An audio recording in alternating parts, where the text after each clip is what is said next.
Okay, so let's begin. Welcome everybody. Thank you for being here and making the choice to join, to spend your valuable time here in this place with me and with the other members of this community. This evening or this time, wherever it is for you, we're going to start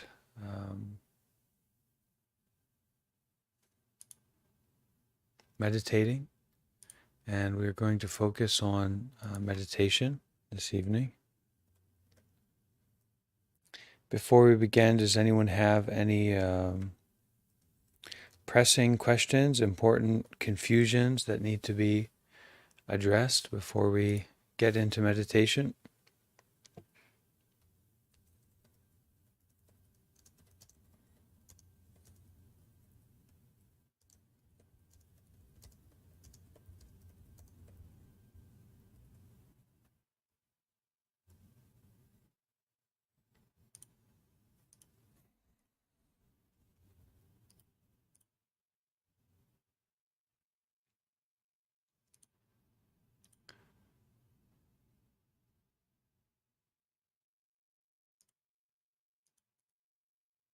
Okay.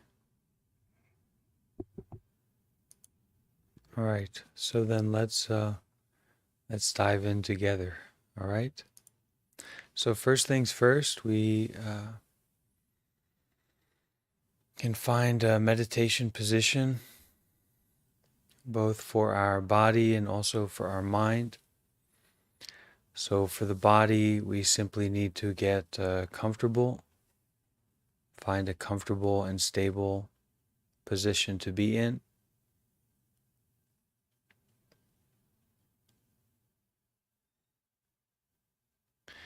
Can be laying down, it can be in a very relaxed position, but when we practice meditation, even if we get it just a little bit right, if we start to relax, then if we are laying down or if we are in a too much of a reclined position, we'll fall asleep. And so while the point of meditation is to enjoy and to relax, it is also to be aware. So it's good that we can be in a upright position. So with our shoulders back and our chest open, strong back, soft front. We can also sit with dignity. We can sit with righteousness, righteous sincerity.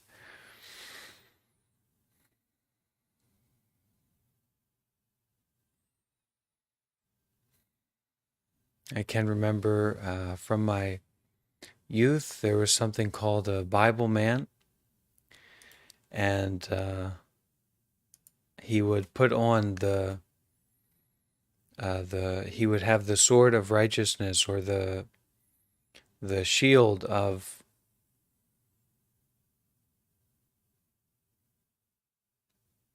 a stable meditation position.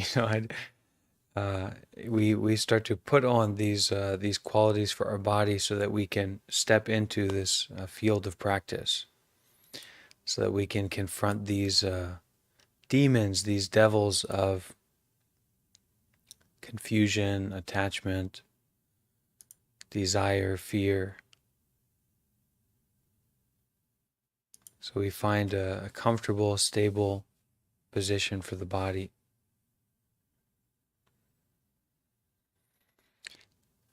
And we can also find a position for our mind. So a certain kind of sincerity and intention and aliveness and alertness that we bring to our meditation practice.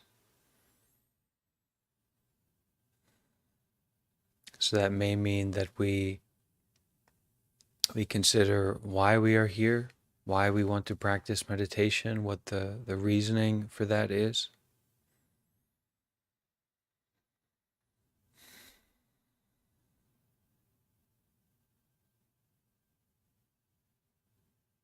We may also kind of recognize a benefit or a safety, a freedom that our meditation practice brings us. And so we kind of to feel inspired to step into that space. And we can breathe in deeply that recognition of our intention and our sincerity to be here. And we can look around, so to speak. We can look around in our mind and see that there are many people here showing up with us to participate with us in this practice. So there's a lot to be inspired by and encouraged by, even though our practice might not be perfect. You can be sure that other people here are not having a perfect practice, but are still applying, still kind of showing up.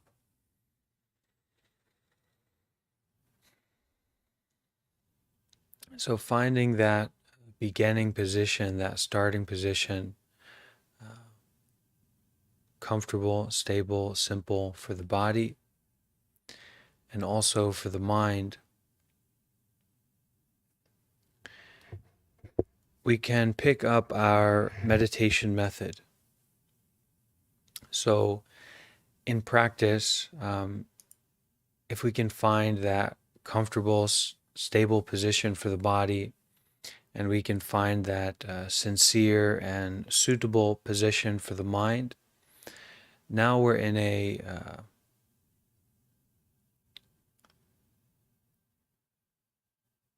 now we have the opportunity to practice. And this practice is something that the more that we get involved with it, the more that we touch meditation, the less that it is something vague, the less that it's something kind of general. Oh, I'm meditating, or oh, I'm gonna vibe out or vibe in. But it's a way that we are applying the mind, a way that we are moment by moment showing up to the present moment unfolding, the present moment happening. So there are many meditation methods. One of the most popular is called mindfulness, or mindfulness of breathing.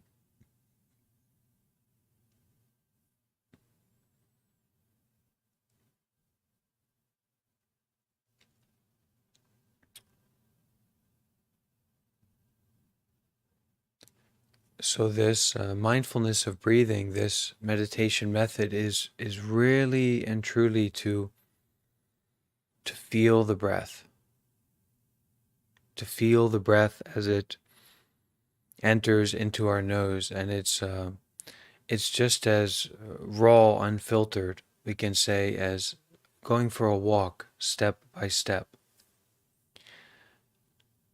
Now your mind may get lost on a walk. You may look over to the friend that you're walking with and say, where are we? What's going on? But the body doesn't get lost. At each step, the earth meets the foot. So there's this natural groundedness, this natural practicality, simplicity, directness of each and every step. In the same way as we are practicing meditation, we stay with, we follow, we come back to each and every breath.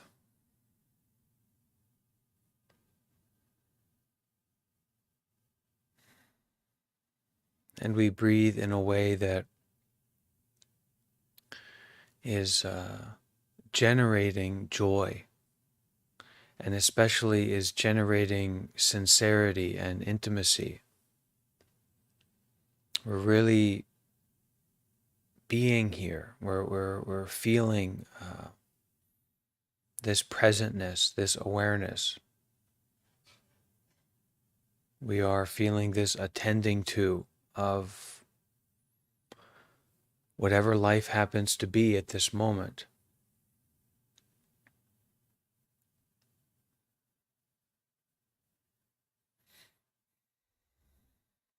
So this mindfulness of breathing is really that we are focusing on the effect that the breath has on the body.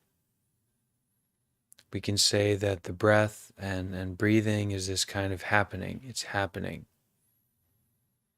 And we can notice this happening directly through the effect that the breath has on the body.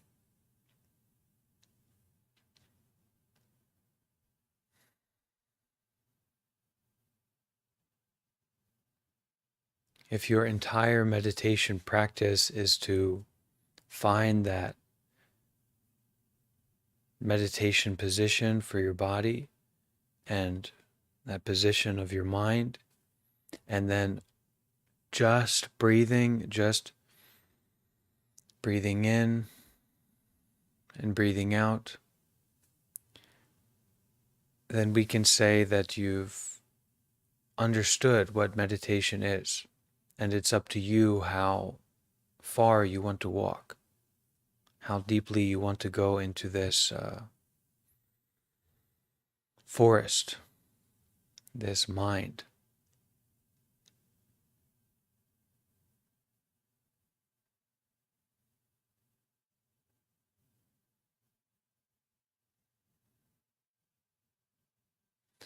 But we can follow the breath inside the body.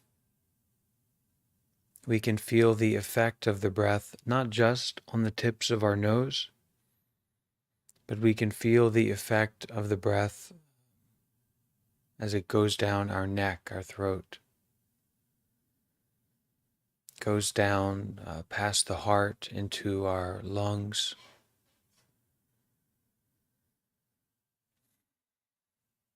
as it goes all the way down into the belly.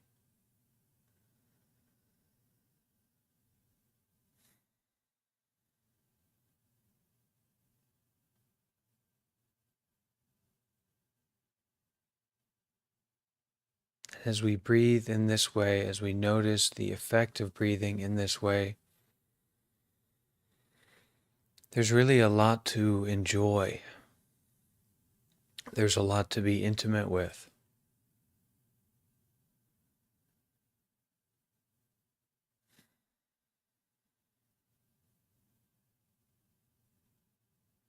So let's try that for a bit together, this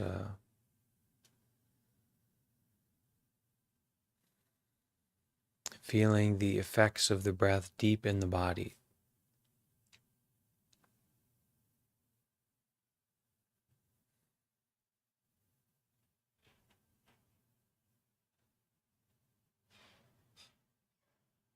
Don't get stuck on a feeling that you expect, or don't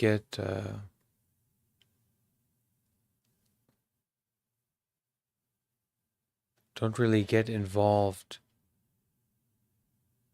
in any expectation about this as a meditation method, or, okay, I've got it, I felt it. But kind of be curious about following the breath into the body, learning about the body, learning about the heart, learning about this present moment experiencing. It's really the interest, the curiosity that we bring to the tip of our nose where the breath comes in. This curiosity, this interest that we bring to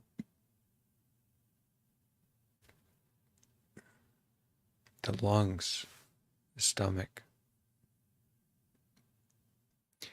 as the breath is flowing in deeply and flowing out.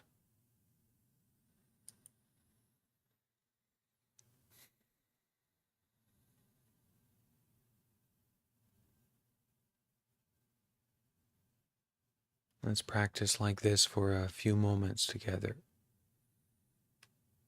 following the breath as it flows in deeply and flows out.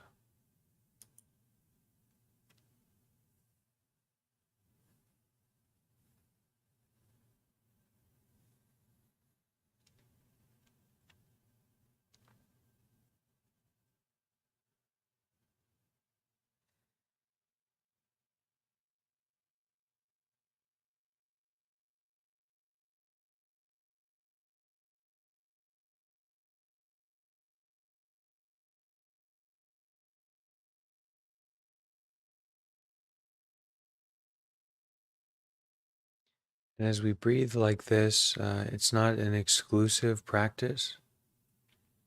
We're not excluding sounds. We're not excluding discomfort. We're not pushing away other sensations in the body or thoughts. But we're bringing up this real curiosity, this real interest in the breath as it flows in deeply to the body and flows out.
Something that is difficult for us in meditation is that it is not just maybe a difficulty or a lack of stimulation, but we immediately feel that we're not getting anything.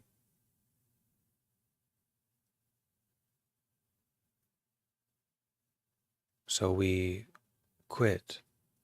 Wait a minute, this isn't Starbucks. This isn't the fridge. How did I get here? Come on, I get out of here. This is ridiculous. But it's this not getting anything, this not going anywhere, that is really at the heart of this practice.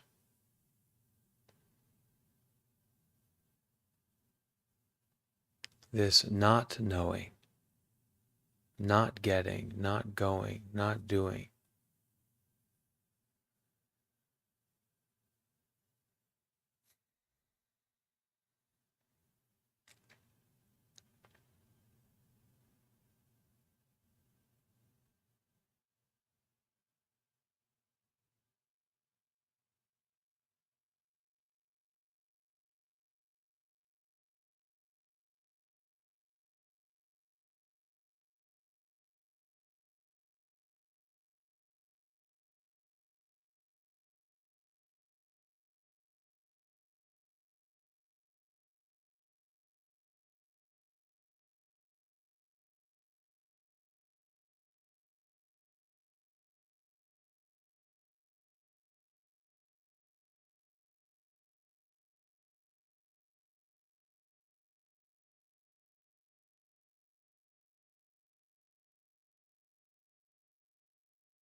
we can say that this meditation practice of not getting anything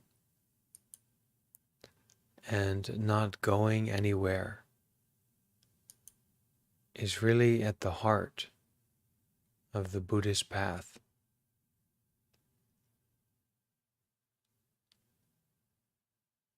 Because it's not about someone or something outside. It's not about some story or a religion or a wise person or an unwise person.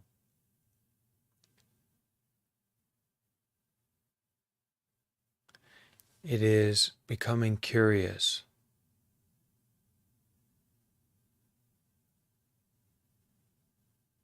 about this heart,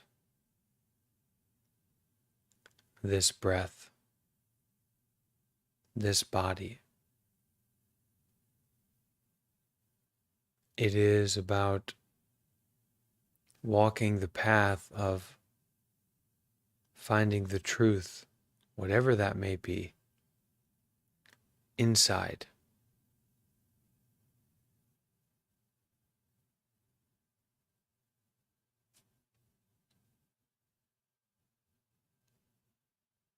So just sitting here at this moment, as comfortable as you need to be. Don't be shy about breathing in a way that helps you to be more comfortable. Don't be shy about changing your position. But sitting here comfortably together,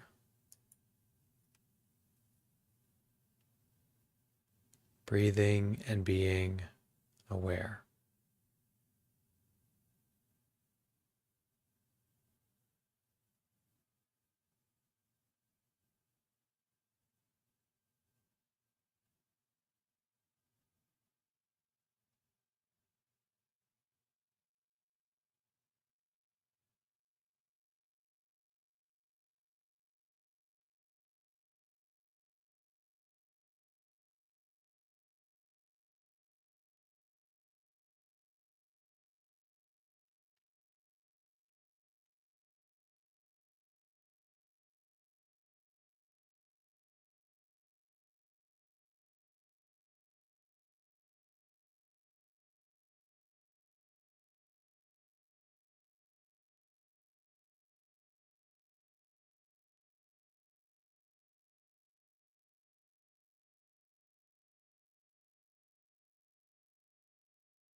Those thoughts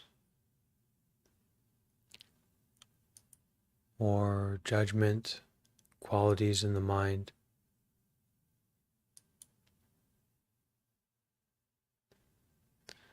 noticing them without belief.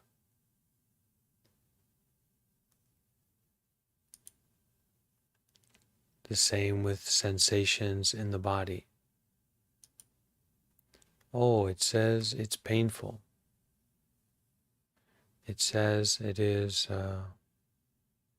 distracting.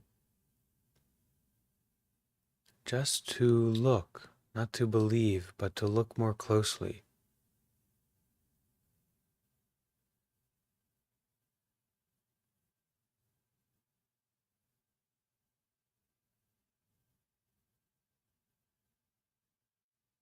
Just breathing and being aware.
When we find the mind to be drifting away,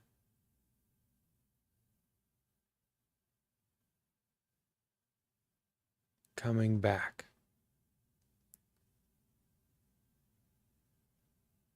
returning to awareness itself, the mind itself, rather than some appearance, some story.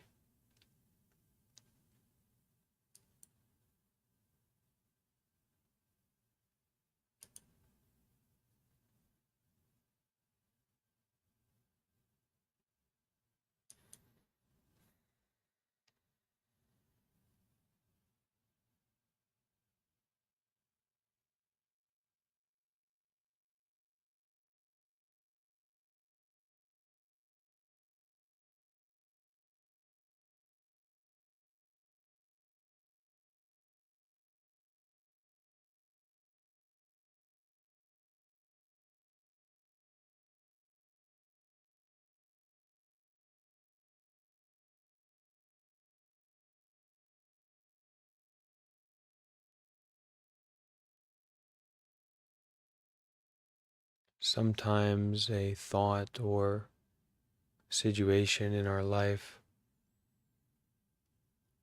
is alive and something that needs to be attended to. Sometimes our suffering isn't to be ignored or, try to force breathing, but instead, at times there are thoughts or situations that we offer our mindfulness to.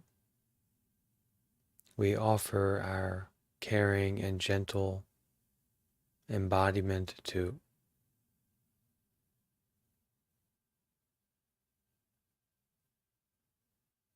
This breathing and being aware is inclusive, accepts, can embrace.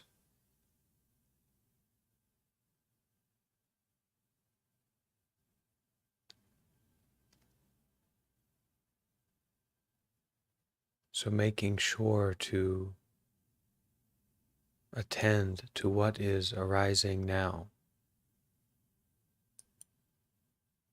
to be with what's happening right now.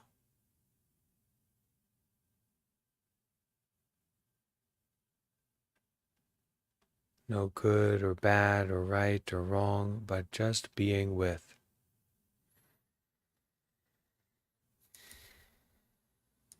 Just breathing and being aware.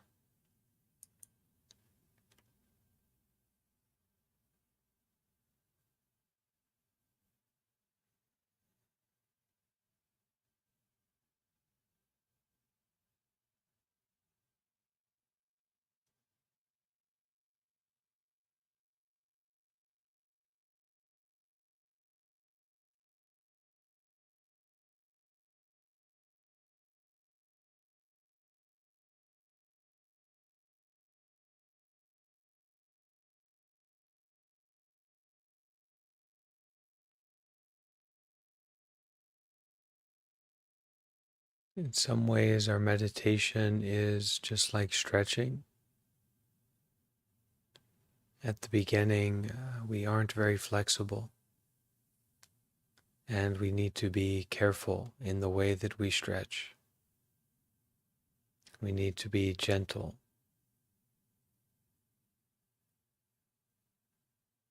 But the mind is already more flexible than our muscles, tendons.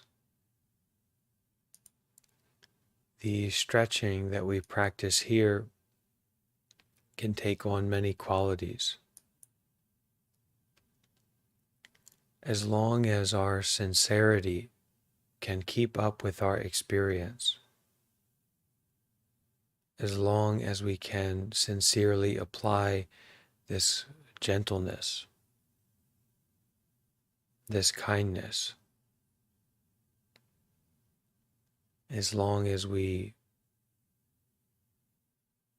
feel comfortable, feel safe to sincerely apply this kind attention, then we don't need to be shy about stretching out. We really start to feel a little bit uncomfortable, or we find that there's pain in the body, or the mind is not so stable. As long as that kindness is there, that gentleness is there, don't be shy about stretching out, enduring, being with these qualities of mind that come up.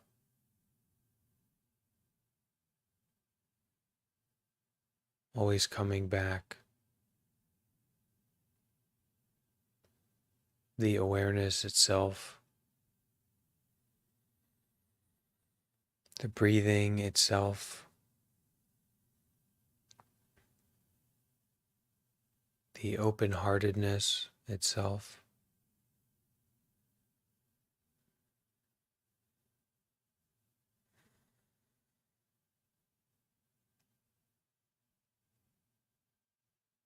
Feeling the breath deep in the body and enjoying this body, this breath, this heart.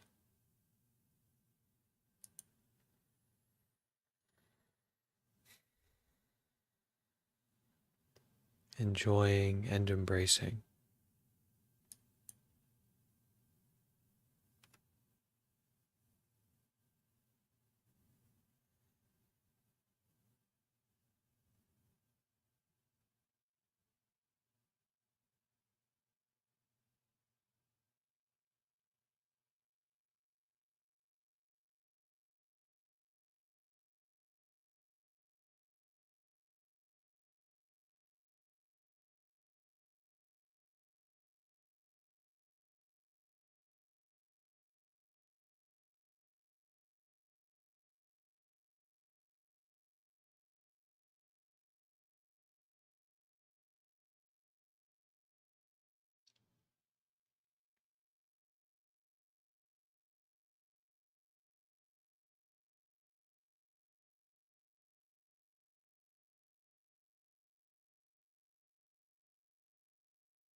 If we find that we do start to get into a state or a situation with the body and mind, either pleasurable and peaceful and relaxing, or a bit unstable, unsettled, a bit difficult, try at that time to look at the experiencer. Try to look at this relaxed, pleasurable meditator, or to look as the observer at this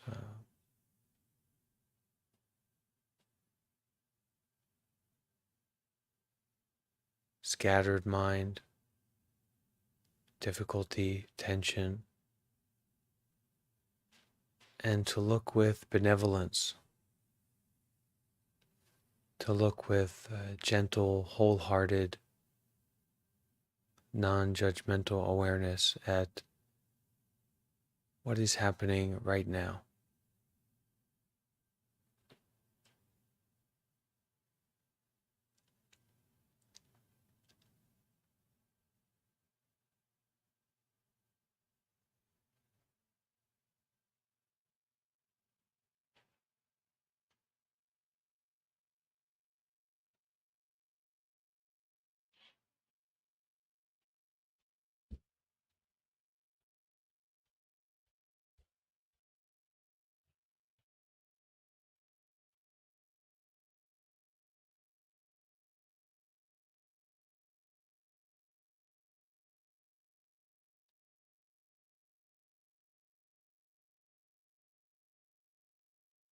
watch the mind. Don't be watched by the mind.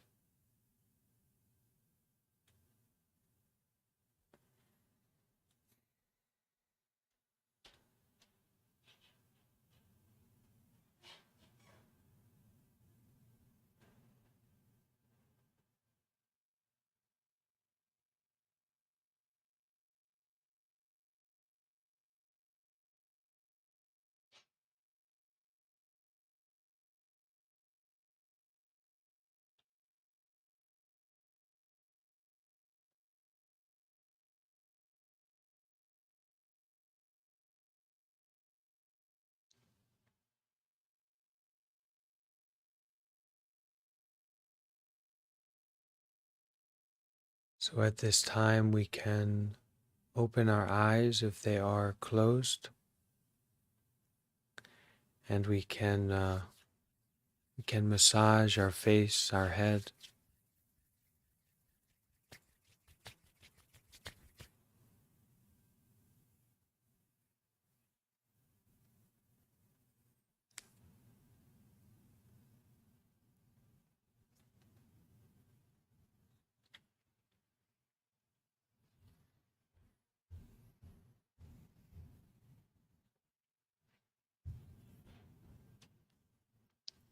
Any part of the body that had a tension or a tightness during meditation, you can massage that area.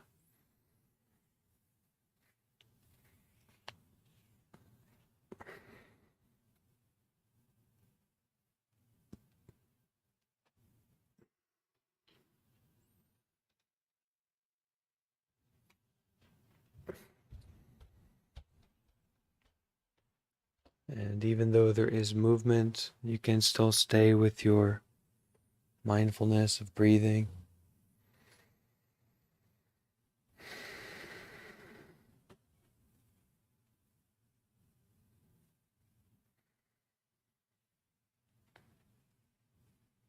You can massage the thighs and the knees if you happen to be sitting cross-legged.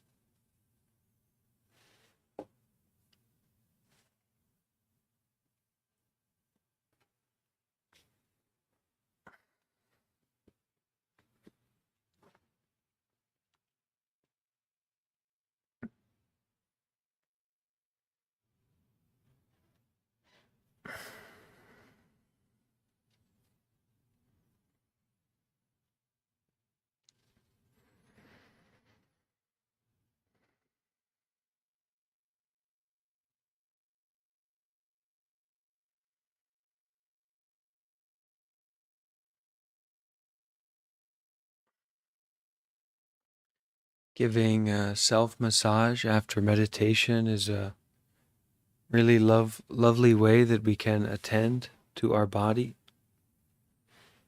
and give loving attention to our body.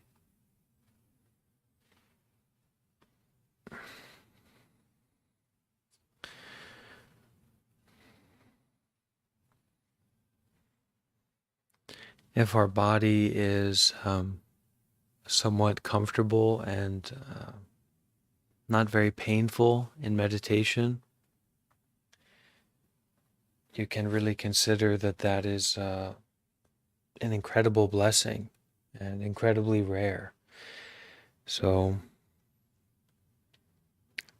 a lot of times the body deserves a lot of loving attention, but we don't necessarily give it. So after meditation is a really great time to do self-massage and give attention to the body in that way. So we practice a bit of meditation together, and the general way that we can practice meditation and approach meditation is that we have a somewhat comfortable and somewhat stable mind.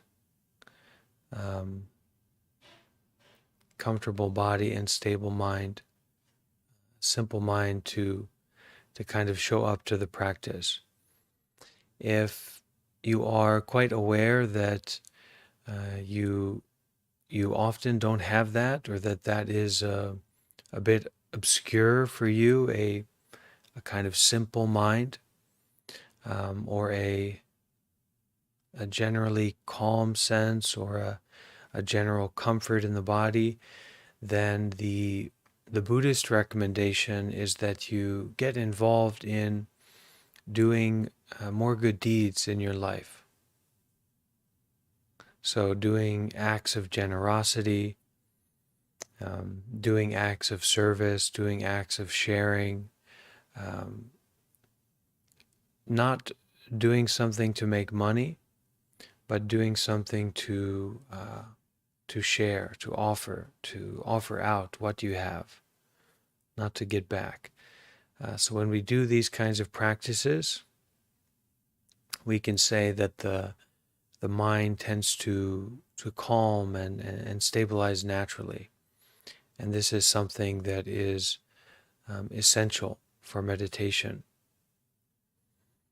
We can also use the power to put us into the meditation position, the meditation way, good conditions for meditation. We can use the power of a precept. So in Buddhism, we have 5 precept, 8 precept. For the monk, we have 227 precept. And this is just like the guidance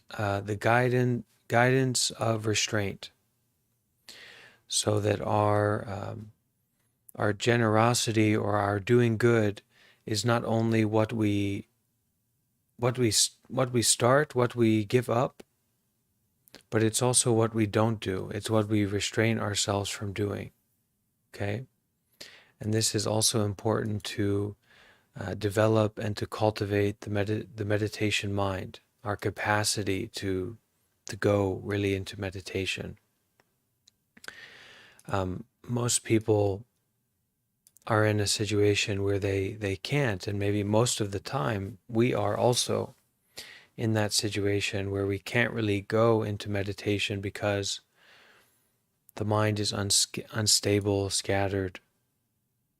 So these 5 precepts of not to kill any living beings, so especially not to kill bugs, not to kill anything. And this can also be to incorporate vegetarianism into your diet, or at the very least to reduce or not participate in the fetishization of meat eating, the fetish of meat eating, to not kind of fall into that mindset so much. Even though you may eat meat, you can eat meat less.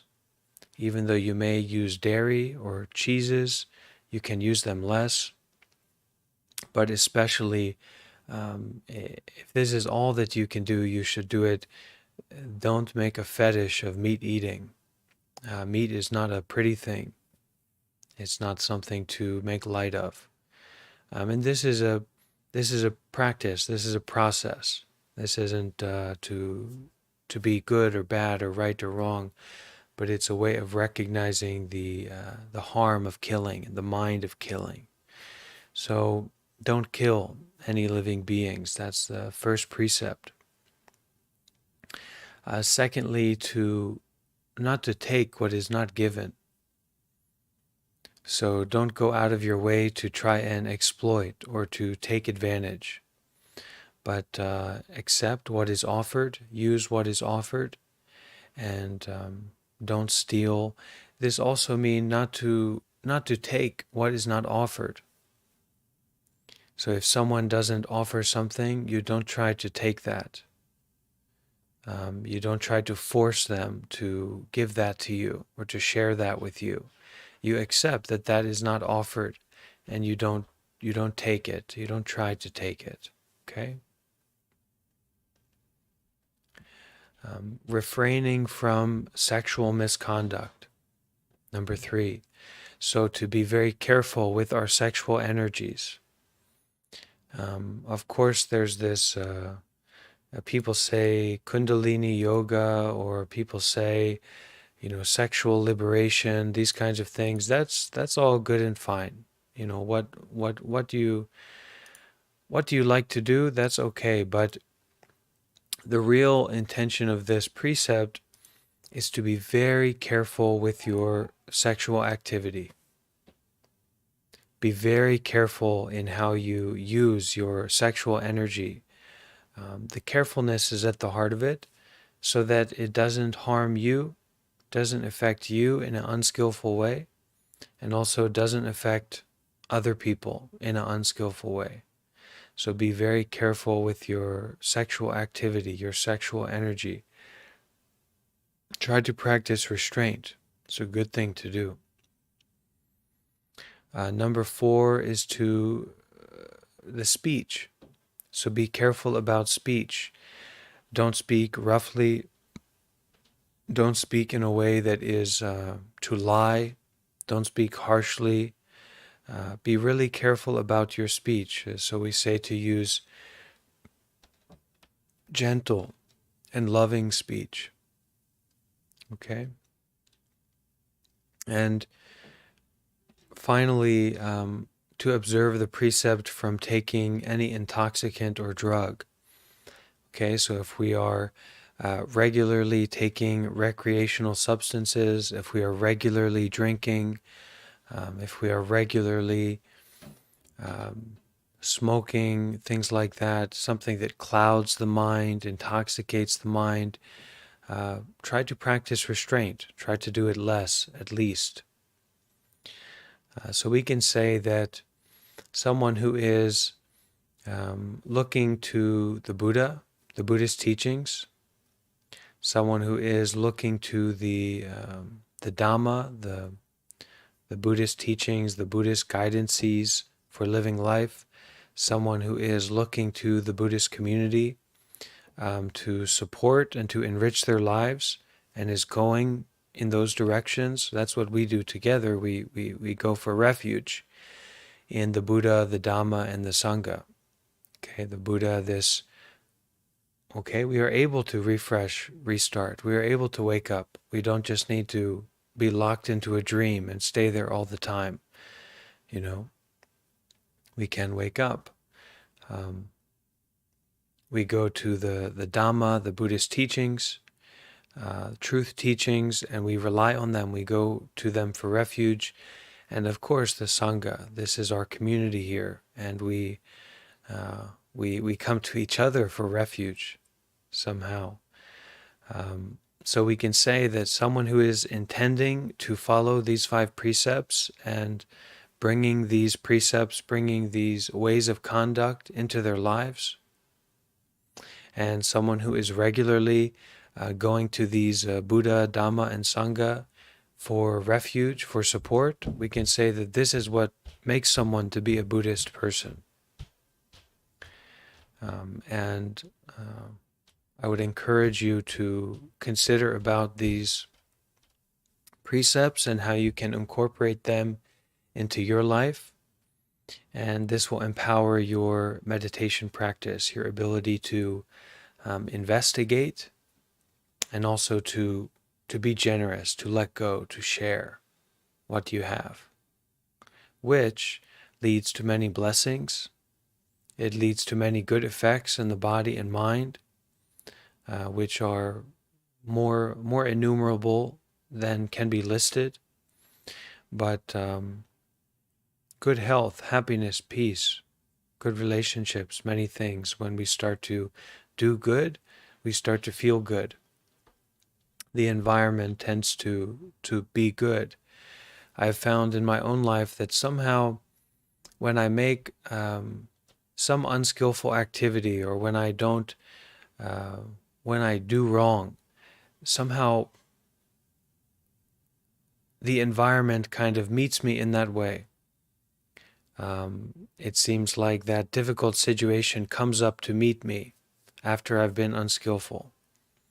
So, for example, if I were to have many days of sobriety, maybe from alcohol, and, nothing happening, nothing going on, no problems, just sober.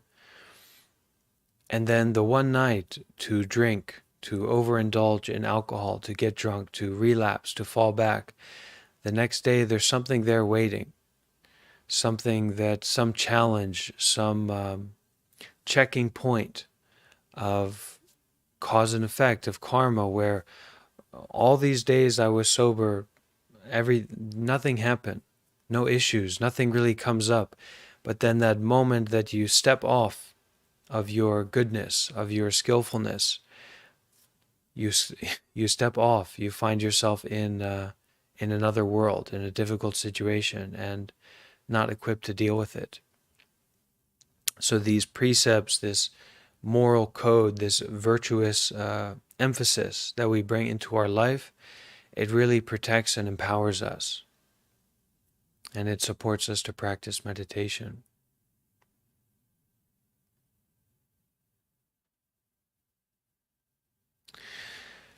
As we are able to practice meditation more, and that means that we are able to get involved in the investigation of the eyes, the ears, the nose, the tongue, the body, the mind, the heart, the breath. We think, I'm sure, I think this. You're saying the breath. You're talking about investigating the breath, but come off it. We're all living a real story here. The breath is whatever. Okay, we get it. It's meditation, but we're really in a real story here, a real situation. But actually, just a moment, just 30 seconds, just 1 minute where that breath wasn't there. Right? If someone were to come in front of you with a bar of gold, right? I'm sure for everyone here, money has a lot of value, right? A great need. If someone were to come in front of you with a literal bar of gold, solid gold, and said, okay, I will give this to you, but you can't take another breath. One more breath. It's not even considerable. We couldn't even entertain it. We couldn't even discuss it. So this breath there's this investigation, this looking into, this being with is a really special process, and it allows us to unravel the knots of ignorance and self-fixation, self-attachment. Allows us to bring this freedom into our lives, this wisdom, this insight. So when we investigate the breath, when we investigate the heart, when we investigate the body, and not just, meditation will be more peaceful, but we're really going to know about the truth.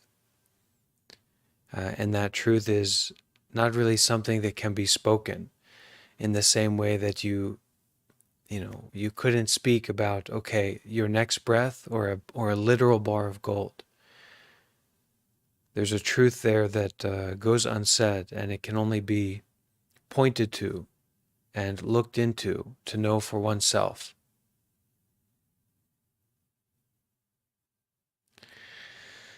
So that is something I wanted to share with everyone today. I felt inspired to share, and of course this is a very inspiring place, an inspiring community. We're going to be starting a new practice during this time slot on Mondays, Wednesdays, and Fridays. So we're going to be starting a Buddha book club where we're going to be looking into and reading together and exploring together this book called Flowers in the Dark, Reclaiming Your Power to Heal from Trauma with Mindfulness, by Sister Deng Niem. So I I haven't read this book, but I know about the author, and she's a really wonderful, compassionate teacher. And I think that, all of us here have gone through some kind of trauma. And I think that this book is going to bring a lot of value to our community. So we'll meet together at these times on Monday, Wednesday, and Friday, and we'll kind of read through it together. And we'll have people take turns to read a passage or a certain amount, and we'll kind of go through it together. I also want to kind of make clear that even though I am I'm so often on the main stage, I'm so often hearing myself speak, the real intention of this community is not about me, but about us coming together to practice and to support one another in practice in community. So hopefully this Buddha Book Club will give more kind of a feel of that practicing together in community. And the real intention is that as people regularly attend these events and kind of see how I facilitate, that they will also be more comfortable with facilitating and hosting certain events, and not necessarily to teach or do exactly what I do, but to invite and to encourage and to facilitate these kinds of gatherings and community practices. And the more that you invest as a practitioner, the more that you show up, the more that you can support everyone here, and the more that we can support you. So it's really a Sangha practice. It's a community practice, and luckily, it's very convenient that I can, I'm a facilitator. I'm here to support, and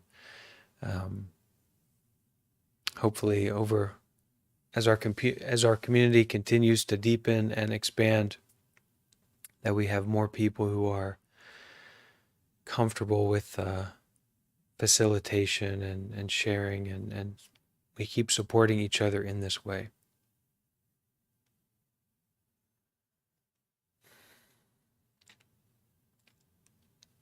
Okay, does anyone have something important to share?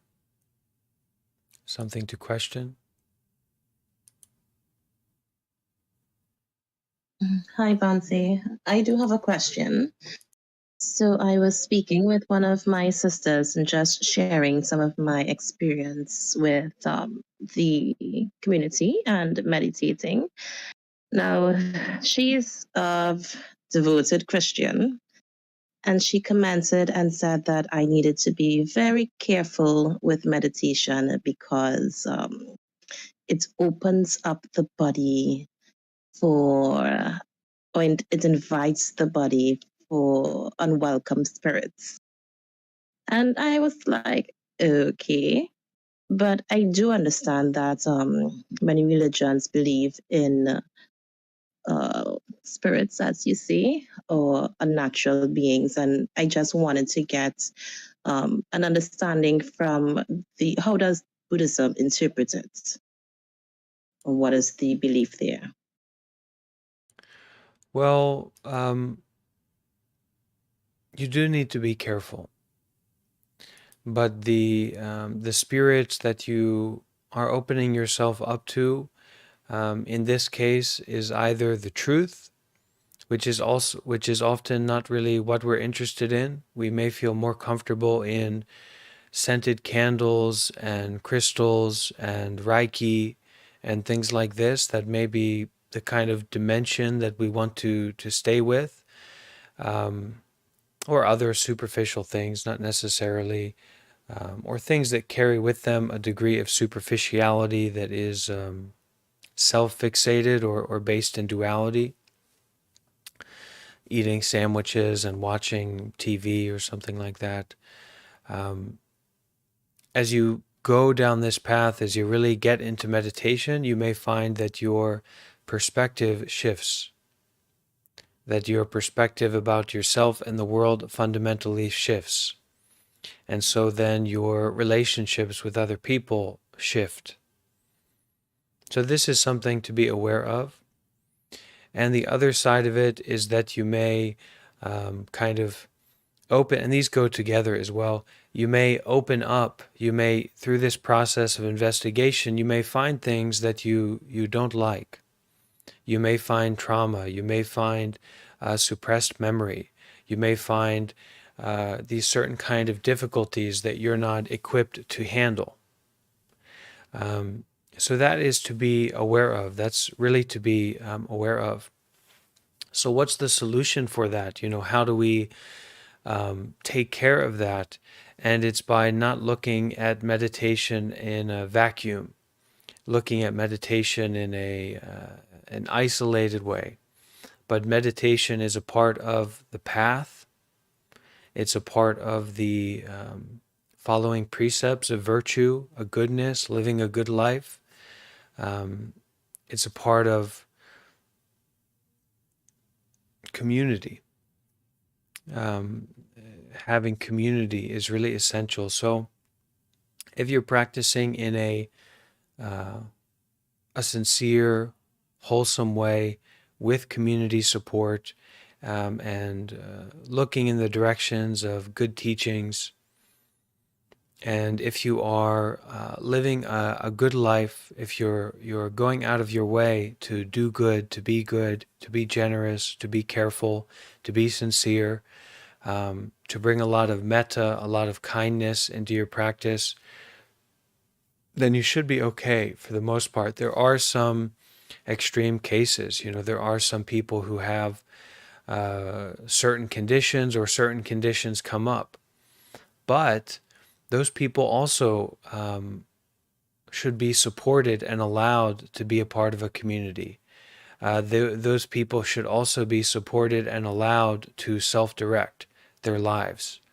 And so if they want to go towards meditation and open up to other parts of themselves, who am I to restrict them, or who are we to say, well, no, you're not stable enough to be to practice, if that's really what you want to do. So yeah, I wouldn't worry too much about demons and spirits, but the Buddhist approach to that is that I don't care if it's a ghost or a spirit or your uncle or your nephew or your mom or your dad or whoever it is, you can generate loving kindness. You can generate loving friendliness. And there's actually a story in the original Buddhist text I talked about not too long ago, about this plot of land, this forested area that was given to the monks, given to the Buddha in the Buddha's time. So the Buddha said, okay, monks, you go over there, start to live there, stay there for this period of time. It was offered to us. The monks go there, and these are Buddhist monks. They're pretty strong-minded, right? They go there and it's haunted. There's demons, there's ghosts, they're being messed with, there's noises, there's voices, etc., etc., etc. So the monks run away. They come back to the Buddha. They say, look, Buddha, we love you, but come on now, we're not going to be staying over there. That's too much. This place is a problem. So the Buddha said, well, you didn't bring a weapon with you. You didn't bring a weapon. So what did you think was going to happen? And the monk said, a weapon? What are you talking about? We're supposed to be monks. We're supposed to be nonviolent. And the Buddha said, okay, you need to go back and you need to take a weapon with you. And that is the weapon of metta. That is the weapon of loving friendliness. That is the weapon of loving kindness. So spirits need loving kindness too. Demons need loving kindness too. The devil also needs loving kindness. If you are friendly and loving to the devil, if you can learn to be loving and friendly to your pain, it's not a big problem. It's nothing to be afraid of. So, if you're concerned about spirits coming in from the outside, generate loving kindness, focus on generating metta, and you can offer out, you can support them, you can share with them. I think they'll really be appreciating it. Oh, thank you. That really helps a lot. If I end up being a ghost and I come around haunting all my meditator friends from my past lives, from this life, I hope that, there will be loving friendliness to meet me. And I'm sure any spirits would feel a similar way. People, human beings, act the way that they do because they want love. They want support. They want to be loved. They want to be happy. They want to be free. And if they haven't gotten that in the past, they may express themselves in a certain way. But what do they want now? Do they want to be hurt? Do they want to be harmed? Do they want to be punished? No, they want to be loved. They want to be helped. So we offer that quality to, doesn't matter, it's a spirit, it's a ghost, it's a alien from the ninth dimension. Great. You offer loving kindness in those all directions. And that starts by offering that loving friendliness towards ourselves. And that's one of the big things that as beginning meditators we should focus on, or we should be aware of. If things get out of hand, loving friendliness is something that we need to remember and keep in mind. And we can reorient our practice to that just like that. When things start to get unstable or confusing or too intense, okay, you can't really turn back, but you can continue in a more skillful way. And one of the most skillful ways is in this way of loving friendliness, in this way of loving kindness.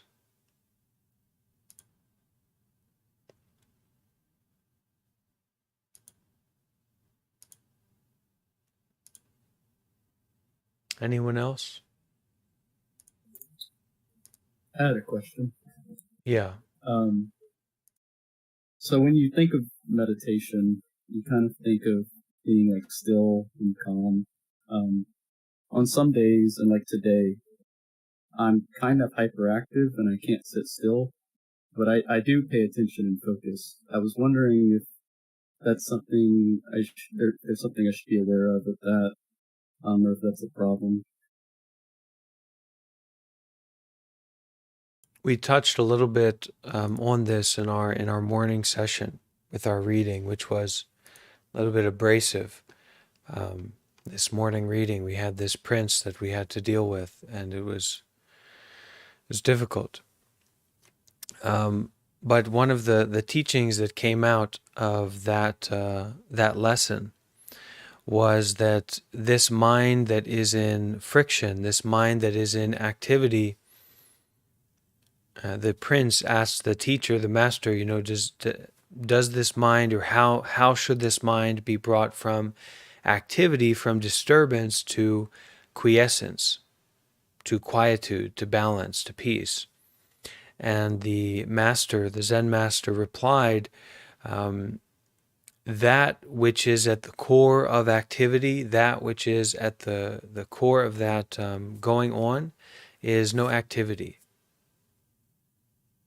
What is portraying, what is acting out, the mind that is acting out all of these things is in fact no mind. So in that way, you don't need to do anything about it. You just need to be aware of what's happening and not to overly identify with it or get lost in it. And the practical way of going about that is that we use that energy to do good deeds.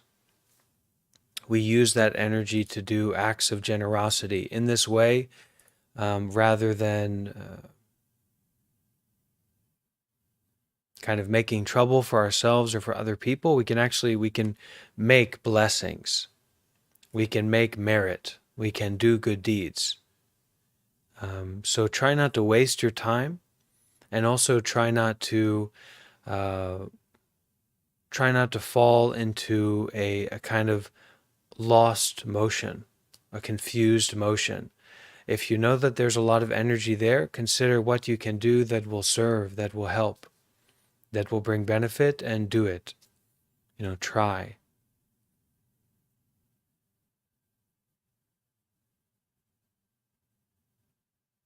Sometimes the mind's in motion, sometimes the mind is still, but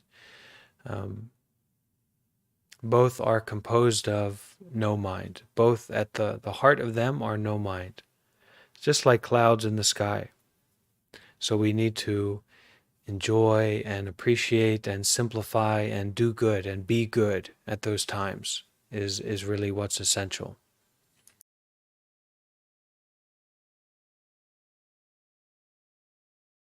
Okay. Sounds good to me.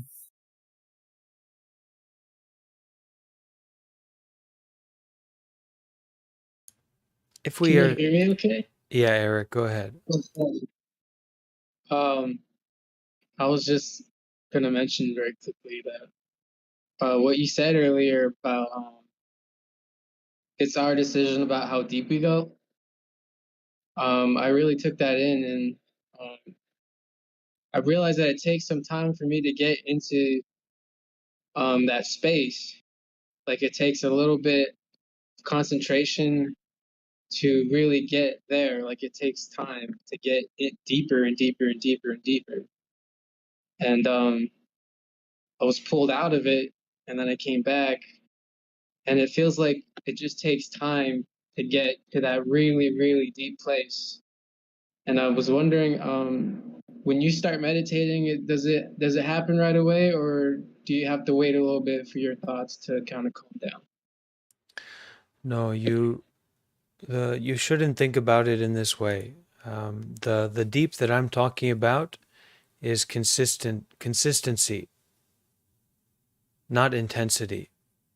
The depth or the shallowness of the meditation is not important.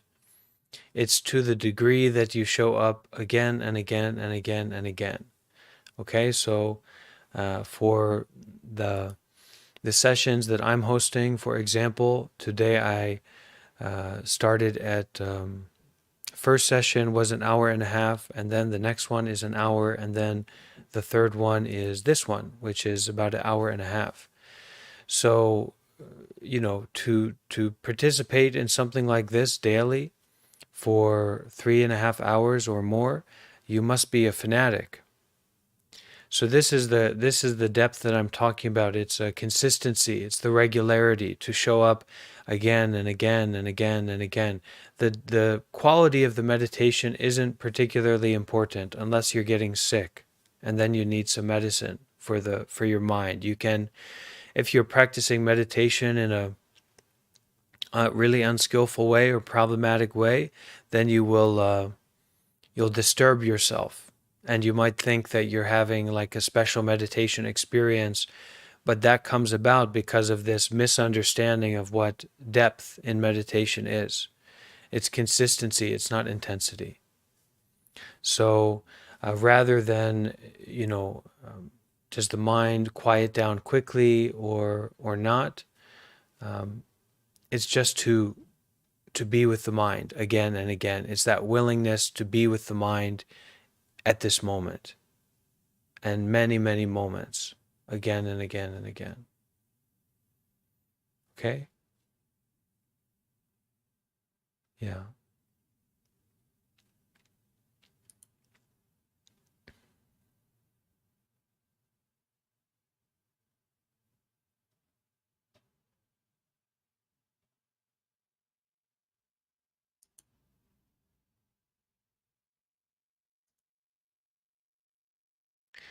Okay, so we will we'll end our meditation session today with a little bit of chanting. So I hope that this chanting doesn't put anyone off. People can have a adverse reaction to religiosity, but I don't wear this robe for nothing, so a part of my practice is also religious, but the way I see it, it is something to add and support and bring fragrance to the path. So I will share the chanting with everyone, and if you happen to know the words, then you can chant along with me. But it is to kind of lift up and recognize and appreciate the Buddha, and also the Buddha mind, the Buddha nature, so that there is this capacity that we have to enlighten, to release, to wake up, rather than finding ourselves in a situation and then being stuck in the construct, the concoction of that situation. In the midst of any situation, in the midst of any moment, this kind of freedom, this waking up, this refreshing and restarting that is non-discriminatory and not based in words and phrases. So the Buddha represents that in Buddhism. So homage to the Blessed One, the Worthy One, the fully self-enlightened One. And that is homage to that quality of mind, blessed, worthy, fully self-enlightened, fully awake, fully aware. And then further going into the wonderfulness of the Buddha, the wonderfulness of the awakened quality of mind, then into the Dhamma, so the Buddhist teachings, the Buddhist wisdom. It said it is visible, timeless, apparent, and transformative. It is individually experienceable by the wise. So this Dhamma of the Buddha. And then finally, the community, the Sangha. So the Blessed One's community, or the community that is established under the enlightened mind. Okay? This community practicing sincerely, regularly, and appropriately, having these qualities of noble people, good people, and that these people, and it's specifically talking about the monks here, but in the modern way, it's talking about all of us as a community. They are worthy of gifts, worthy of hospitality, worthy of donations, worthy of respect. They are an unsurpassable opportunity to make merit in this world. So that each one of us, in showing up to our mind training and our wisdom practice and our goodness practice, we are to one another an unsurpassable opportunity to make merit. We serve each other, we support each other, we offer to each other, we take care of each other, and through that generosity, we making merit, we making blessings. Merit is just like the return that you get on non-self-fixated activities, something like that. We'll have to look more into merit at some time. It's a very established concept in Asia, in Buddhist societies, but not so much in the West. Okay, so I'll offer this Buddhist chanting to everyone in the traditional Pali language, the traditional Buddhist language, and if you know the words, you can try to chant along. All right? We can all bring our hands together.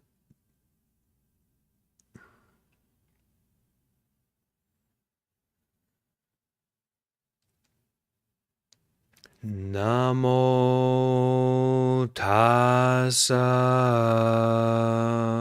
bhagavato arahato sama sambuddhassa.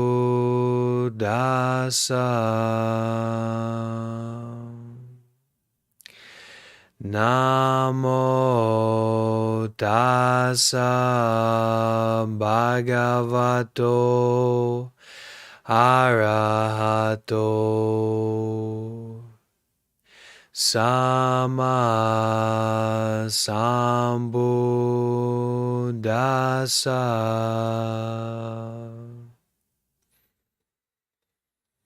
Namo tassa bhagavato arahato sama sambuddhassa.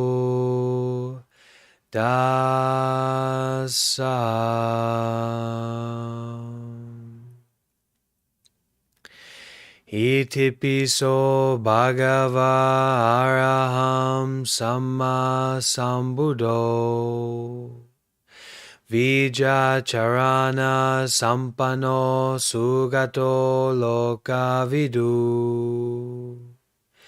Anutaro porisa dhammasorati Satta Deva Manusanam Buddho Bhagavati Svakato Bhagavata Dhammo Sanditiko Akaliko Ehipasiko Opanayiko Pachatam Veditabo Venuti Subhatipanno Bhagavato Sawaka Sango Ujupatipanno Bhagavato Sawaka Sango Nayapatipanno Bhagavato Sawaka Sango Samichipatipanno Bhagavato Sawaka Sango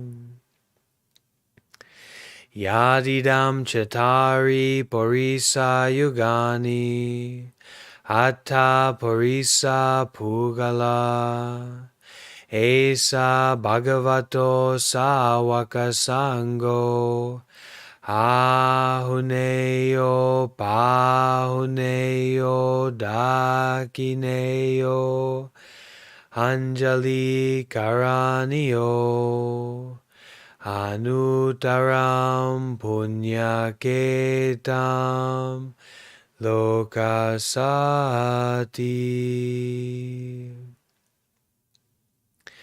Buddham Saranam Gacchami Dhammam Saranam Gacchami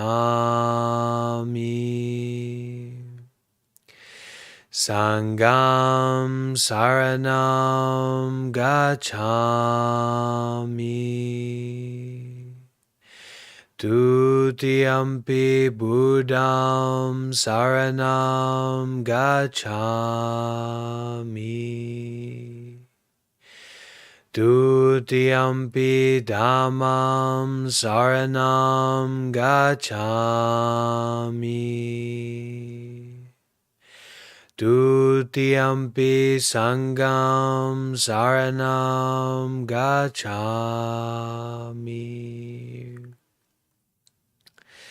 Tatiyampi Buddham Saranam Gacchami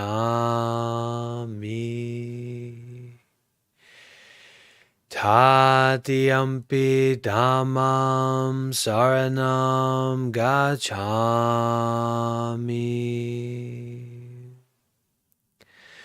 Tatiyampi Sangam Saranam Gacchami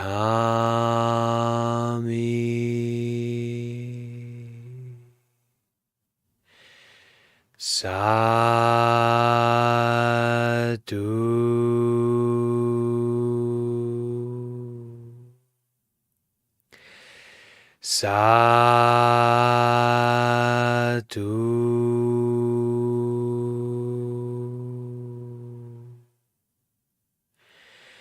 Sadhu.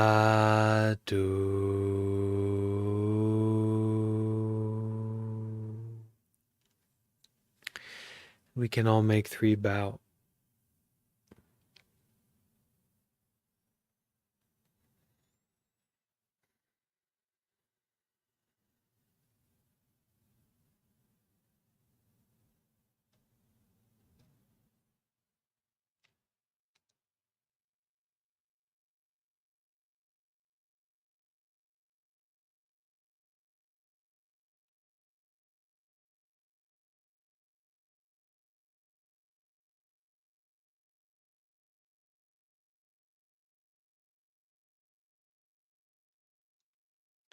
Okay, thank you all so much for being here.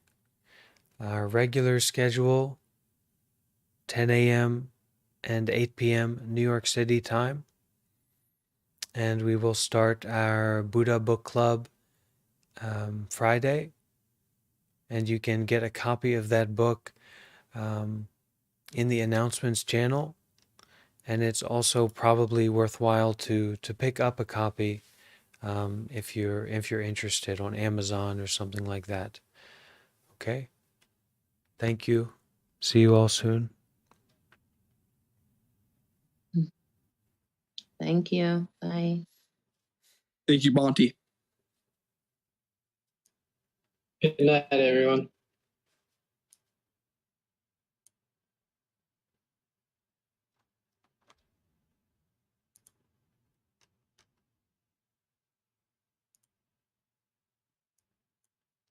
YouTubers, don't forget to like.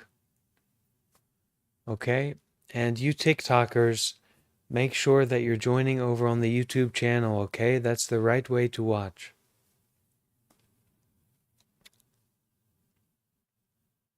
Right? Thank you everyone for being here.